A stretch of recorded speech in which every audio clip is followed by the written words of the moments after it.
Hello and welcome to Ask the TA, a periodic segment on HCAT where viewers can send questions for the town administrator and other town representatives to answer for the benefit of all Holliston stakeholders. I'll read the question for discussion today and then introduce my guest.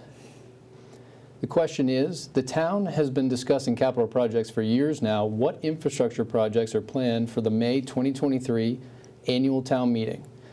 And to answer that question, I have Select Board member John Cronin with me. John has been the representative on a capital working group of Select Board, FinCom, and school committee members, and will highlight the process that has led to the projects on the annual town meeting warrant and on the local election ballot for May 23rd, 2023. Welcome, John.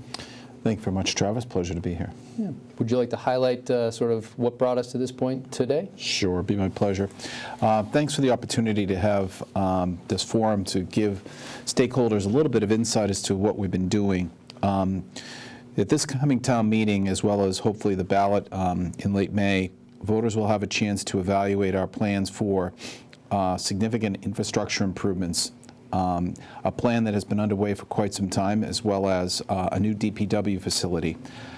Briefly, the DPW facility is planned to consolidate currently two separate locations on Arch Street and Central Street here in Holliston that have, I think it's safe to say, beyond useful life. As a result of an internal assessment done by the facility manager several years ago, it was brought to our attention that both facilities were in very dire need of upgrades, replacement.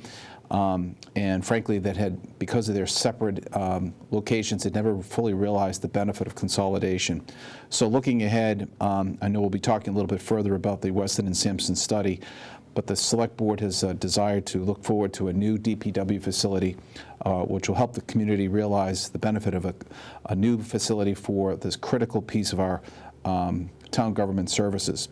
In addition, I should say, the Select Board desires support for the beginning of what we hope will be generational improvements to our horizontal infrastructure. For years, we've been talking about improving our water mains here in Holliston. It's a process that started some time ago.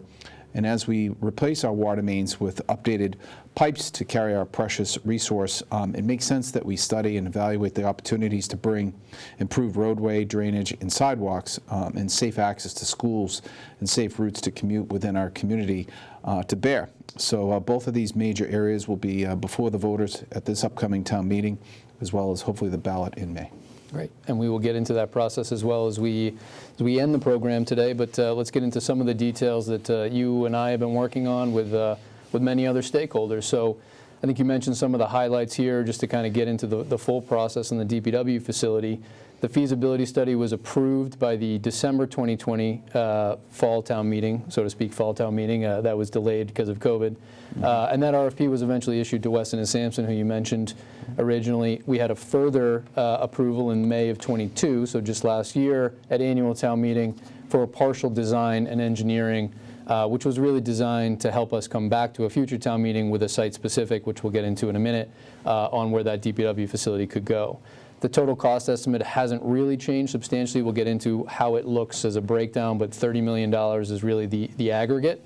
And there's a lot of reasons for that we'll talk about, and that includes soft costs in addition to the actual construction costs. And so the Select Board has decided recently and in this warrant and for the ballot question to pursue 20 Cross Street, which many people know as Axton Cross. And we'll get into some of the challenges of that site, but also some of the significant upside of why that has been the selection. You mentioned the horizontal infrastructure as well. 2 Stantec studies, both delivered after approval from town meetings, different engineering groups within Stantec, obviously. And the Select Board's priority has always been to drive forward the horizontal infrastructure projects by prioritizing water, having the water study specifically drive our phasing of those projects. And so there was a priority project. Town meeting has already approved that. That is to provide bidirectional flow from the new water treatment plant.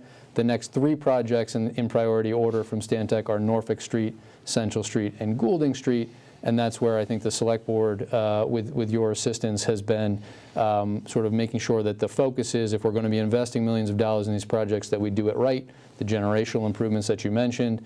And so for all 3 of those projects, we would see, outside of just simply replacing in kind the infrastructure, Norfolk Street obviously has an excellent opportunity to connect a sidewalk network to existing parks. Central Street, we have a number of things going on, including a potential downtown sewer district and other amenities between Blair Square and the historic downtown. Central Street, obviously, a main spine that connects those two. And then Goulding Street, obviously, with a senior center on there and no real pedestrian access to that, is, again, another opportunity as we look at these projects. Anything else you want to mention on those? No, I think we should get into a little bit about the teamwork that got us to this point, actually, if you want to move on to that phase of our conversation. Great. So back in August, we recognized as a board that in order to achieve some of these rather complicated goals, we needed buy-in, support, and collaboration from some of our fellow elected officials, namely the Finance Committee and the School Committee. A working group, a capital working group, was formed on August 9th, and we began working towards some common goals. This collaboration resulted in a October 2022 fall town meeting proposal to fund the compliance of existing sidewalks and ramps with ADA. It was a relatively small amount of cash per year that would go towards repairing these backlog compliance issues with respect to sidewalks and infrastructure. It was a great opportunity for all three stakeholders to get together and understand the movement, the priorities, and what our thinking was going into last fall. We always knew, though, that the view ahead was more complicated, and the scope could, in fact, be quite imposing. The group met many times over the last several months by Zoom, virtually, with your help, Travis. We were able to navigate some priorities and scale, which I think was the most important part of what we're trying to achieve here. That scale resulted, obviously, in some understanding that the schools, which are a big part of our capital planning here in Holliston, had to be recognized. I think there's been some conversations about a future high school here in Holliston. As this community moves forward with a statement of interest, one doesn't really know when and if a new high school will evolve. But if and when it does, it's going to be a substantial financial investment. So we recognize that we have a window of approximately 5 to 10 years before and if such a large capital project were to be put upon the taxpayers of Holliston. And now is the time to look at some of our long neglected infrastructure. So the working group acknowledged that, and our partners at the schools acknowledged that our planning was purposeful, it had a vision, and it had a scaled approach to recognize what we can achieve during this relatively short amount of time. Great. I think some of the highlights, too, were memorialized in a memo from the Select Board to the Finance Committee, School Committee. Really two main goals, I think, that you mentioned high level, which obviously to mitigate the financial impact of excluded debt service, meaning above and beyond Proposition 2.5 on taxpayers. We'll get into some of the specifics. And then leaving capacity, so to speak, for what we know is a future high school project in some iteration. Mm-hmm. The process that you mentioned has led to the financial modeling we'll talk about, and the next steps really at this point are town meeting and the ballot. So on DPW specifically, I'm not sure if you want to highlight anything on Axton Cross or the report, or I can sort of give Sure. The Weston Sampson group that has worked with us on this particular project are tops in their field. They've done an exceptional job to date, giving us the best information we can act upon. Initially, the town was given the option of building out a DPW facility off Prentice Street behind the golf course. It's on town-owned land, which was desirable. But however, there were some concerns with access into quote-unquote a neighborhood and disrupting an area that is currently underdeveloped. It's tree-laden property. Looking at Axton Cross, you cannot imagine a better location for a DPW facility. Its location at the heart of Holliston, right on Route 16, is quite desirable, but the location itself, which is currently in land court, is going to need some substantial work. How much work? We don't know. But I think our board recognized that if we are going to take this path of developing a new DPW facility, we've got to give the Axton Cross property a good, solid look. So over the next several weeks, we'll be listening for feedback from Weston Sampson as they begin their efforts to try to do on-site evaluation of the previous contamination of that site by the previous owners. And as we move into land court and hopefully take ownership of the property, get a better understanding of what type of challenges are in front of us. I'm optimistic. What little I know about the type of contamination that was done on that site leads me to believe that the remediation work over the last 20 some odd years has resulted in some of the potential contamination being mitigated or completely removed. But we'll wait to see what DEP and some of the other environmental specialists have to say, including Weston Sampson. It's clear that this location is preferred. We understand that. But I think folks listening to this program should know that in the event that there's any prohibitive results that come back from Weston Sampson's work, we do have the backup plan for Prentice Street, and I think voters will have to understand we're doing our best to locate a property that has a direct benefit to their services, but we're mindful of our pocketbook and the need to use town-owned land to achieve that goal. Great. And yeah, just two things I would mention, obviously, in having discussed this with DEP and EPA, there's an absolute interest in both of those organizations to find a solution here for Axon Cross. It's been on their radar for a long time, and obviously we would look 100% to have assistance from the EPA and DEP on the cleanup of the site to mitigate the cost of the town and find a solution there for everybody. And then just one other point I would make before we move off of this slide, which is if anybody's interested, sometimes I get the question, do we really need a new DPW facility? I would encourage anybody to look at this report on the website. The pictures paint 1,000 words on the facilities that we currently have. I would say it's absolutely a need, and we are on borrowed time. So breakdown of these costs, I'll go through high level, and we can discuss if there's anything else we want to get through. The working group sort of presented this plan, which you were an active part of and representing the Select Board's interest here on this. Using $7 million in the capital expenditure fund allows us to borrow less money. That saves us on interest. And then splitting the borrowing was really sort of part of that working group's plan to again mitigate costs. The excluded debt service, which is the sort of double star here, is the amount that would go above and beyond the normal budget, and that's what we were trying to mitigate. And so splitting it 75-25% was really what came out of that working group. And then as you see on the right here, you see the effort that went into Weston and Sampson reducing this cost on behalf of the town, because square footage is cost in this scenario. And so what they see is meeting the town's needs for the next few generations is a 45,000 square foot facility, which the math then proves out. So again, I think excellent work by you and the working group here on a very, an excellent outcome for the taxpayer. One quick point, Travis. We recognize that the cost of the DPW facility may give some taxpayers sticker shock. It gave me sticker shock. We'd encourage folks to go back to the Weston Sampson presentation of costs on this particular project. I think it's safe to say that a lot of things in our lives are costing more money every day.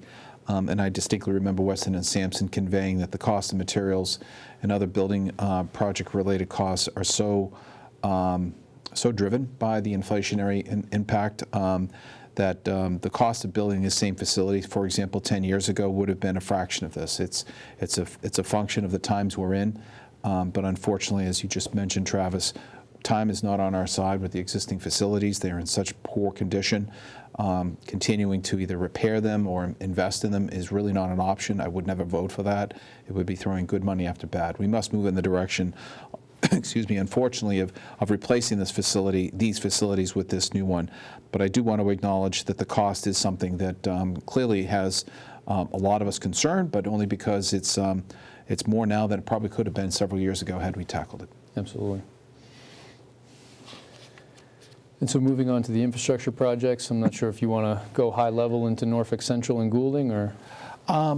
Briefly, yeah, but one of the things I wanted to point out, Travis, was relative to the costs associated with these projects. Taxpayers should know that our board's motivated to, as the saying goes, look for the change in the cushions. We've extended a request to both our federal and state officials to help offset costs associated with all of these projects, the horizontal infrastructure that we refer to, as well as the DPW. Letters were sent to Congressman McGovern, as well as State Rep James Arena DeRosa and State Senator Karen Spilka.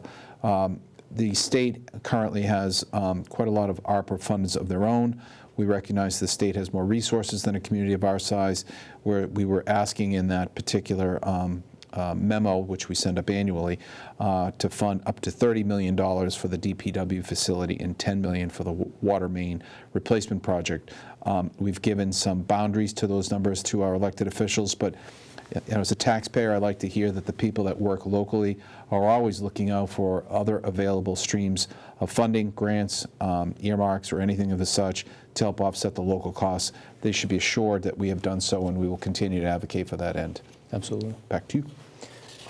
And so on these projects, again, we've given actually a request for these 3 projects, Norfolk Central, Goulding, and the next 3 projects from a water main perspective, because as we'll get into on the next slide, the Stantec report on the water supply and water main improvement planning, available since 2021 on the website, and what has directed our capital planning, has really highlighted that, you know, we are looking to get quite a few projects done, and the sooner we're able to do that, the better it is for our residents who are impacted oftentimes from water main breaks, et cetera.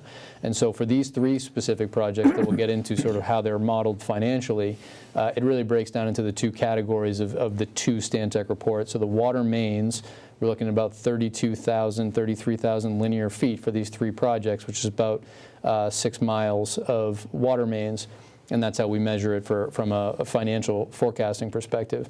On the sidewalk gap analysis, this is really the water main project will pay for the replacement in kind of sidewalks that exist in that area and the roadway and drainage. But if we want to extend them to make sure that the projects are done in the most responsible way to connect, for example, Norfolk Street to the sidewalk to the parks that exist there, make improvements to the Central Street area, extend sidewalks to the COA, the Senior Center, on Goulding Street, we'd be looking about just under 2 miles of filling in gaps in our sidewalk network. And so this really then becomes the discussion that you had with your colleagues on the Finance Committee and School Committee of how this would look with this plan essentially in place that we're presenting to town meeting and the ballot of what we would need beyond the water infrastructure and the water funding that we have through that enterprise fund, what we would need the town to support as well. Just 2 things to kind of complement what you're saying, Travis. First, you point out the water main and the sidewalk gap analysis side by side. We believe that when we're putting in these new water pipes, and we're underway, we probably have about a little over halfway to our end goal of replacing all the water pipes in our community. And it'll take some years to get there. But we believe as we engage in that process, the Stantec report presented to us a plan of where sidewalks should be included in any of those water main replacement projects. It's a complementary public works investment. Sidewalks are a critical part of any community's growth. It's community's ability to move freely and safely. Holliston is a collection of neighborhoods. They haven't really been bonded together other than through streets for motor vehicles. These sidewalks are an important part of allowing not just the safe passage as pedestrians, but the movement to critical infrastructure such as parks, churches, schools, and other parts of our community. So we see this investment as sort of a phased approach.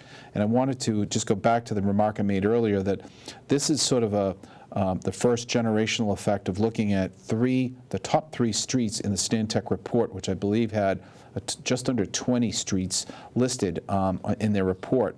It's our hope in the generations to come, similar select boards will look at this plan, may need to be updated from time to time, but recognize that once these are done, it's time to move on to the next and begin completing this process of generationally improving our community's quality of life and our ability to move safely within our streets in our various neighborhoods. So I just wanted to add those 2 points because I do believe it's smart to look at the economies of replacing water pipe and doing sidewalks at the same time, as well as recognizing this financial opportunity we have in our capital plan to place 3 of the top needed street improvements into this plan at this time. Thanks. Yeah, absolutely. And so I think, again, from Stantec's list of projects that they've put out over the next 25 years, Norfolk Central and Goulding represent priorities 2, 3, and 4. The first one being the one that is already underway with town meeting approval.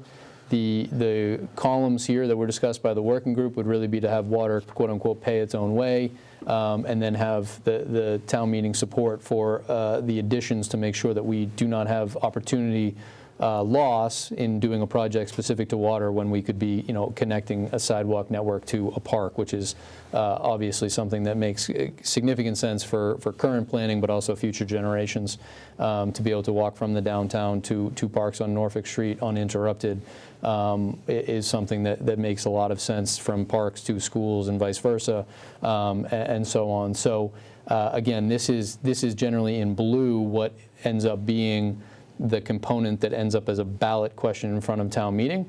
And so, really this is specific to the infrastructure, and then this sort of ties it all together, which is the DPW, Norfolk, Central, and Goulding, all as sort of an infrastructure package that was worked on by the working group of Select Board, Finance Committee, School Committee members. And this is generally, if you'd like to talk about sort of the concept of that I know you were bringing to the table to represent the taxpayer and what that individual might be able to make sure that they feel comfortable is being committed to on their behalf. On the right-hand column of this screen, you can kind of see the average impact to a taxpayer. This is an important slide. We've talked a little bit about this moment in time when we could place these kind of infrastructure improvements before the taxpayers. We have virtually no debt in Holliston. We have some vestiges of a police station, but I've been here for 30 years, and about 25 years ago, the community embarked on a very similar, ambitious agenda to rebuild several of our schools, build new ones, as well as several other large-scale capital projects. Over the last 20 years, most of those projects have been paid off, and we find ourselves again in this moment in time looking at capacity to bond forward some of these critical needs. One of the tasks of the working group was to sort of suppress the impact on the taxpayer. None of us have any overriding belief that citizens in Holliston have limitless financial resources. To the contrary, we're very sensitive to the fact that people pay a lot of taxes to live here.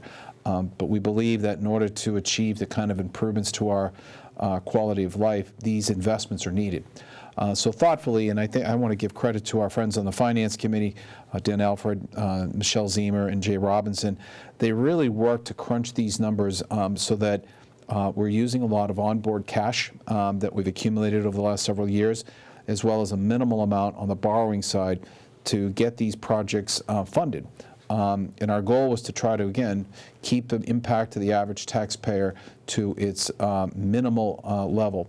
And as you can see from your slide, Travis, we see an average over the life of the borrowing to be approximately $120 per taxpayer, the average taxpayer's home value during this time period.